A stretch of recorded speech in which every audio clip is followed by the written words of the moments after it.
Bom dia, rapaziada. Vinícius falando, canal Mente Rubro-Negra. Vim aqui falar sobre um assunto não muito agradável. Infelizmente, agora nós conseguimos entender o motivo pelo qual os jogadores do Flamengo não conseguem jogar como uma verdadeira equipe dentro de campo, né? As notícias que saíram é que existem vários grupos no elenco, isso é normal. Pessoas têm afinidade com pessoas diferentes, diferentes perfis, diferentes estilos de vida, e isso é absolutamente comum.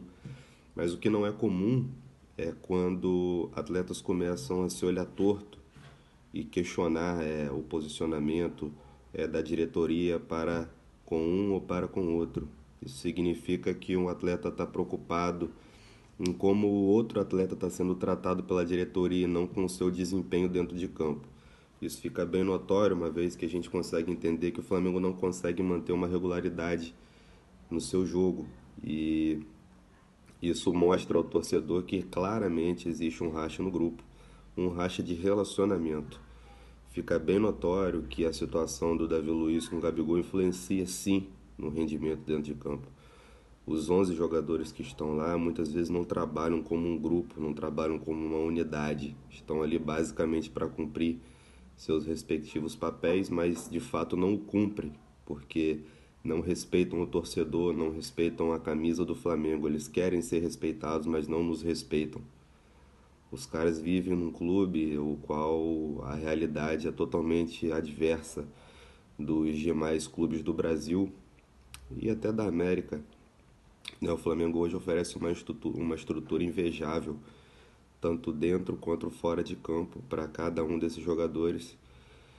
E em contrapartida, o que a gente acaba vendo são notícias de indisciplina, de falta de comando, o que obviamente não deixa de ser culpa também da diretoria, mas evidentemente cada jogador que faz parte desse grupo tem sua parcela de responsabilidade, uns para mais, outros para menos, mas o que não deixa de ser evidente é que falta compromisso. Falta compromisso comigo, falta compromisso com você, torcedor do Flamengo, falta compromisso com essa instituição.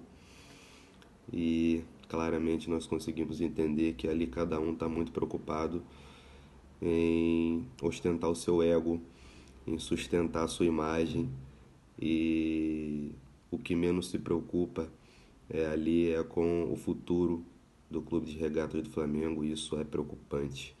Torcedores rubro-negros, nesse momento, apreensivos. Temos um jogo na quinta-feira contra o Fluminense, um jogo que por si só já é muito difícil. E agora, com essas notícias aí espalhadas na mídia, obviamente, existem dois caminhos para esse elenco.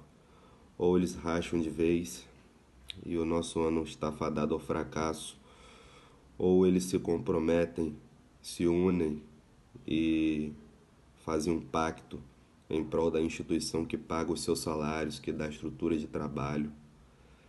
O que deveria ser obrigação desses caras hoje é um fator que nós, torcedores rubro-negros, assim, esperamos que aconteça, mas não temos certeza alguma de que vai acontecer, porque existe vários problemas de várias áreas dentro do clube e evidencia cada vez mais a falta de comando do vice-presidente de futebol, Marcos Braz. O cara tá preocupado 100% ou quase isso com a sua carreira política e esquece da vida dentro do Flamengo, né? Então é uma coisa que realmente deixa o torcedor assustado.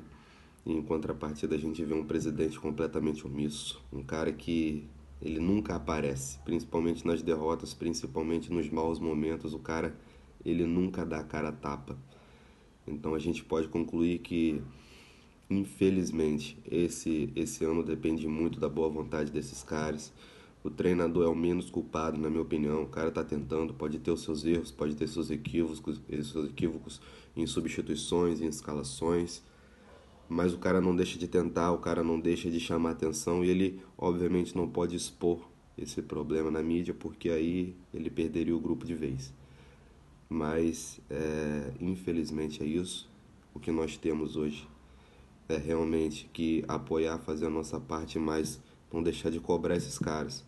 Esses caras precisam ser cobrados, esses caras estão muito acostumados à falta de comando e amizade com o dirigente. Então fica na conta do torcedor.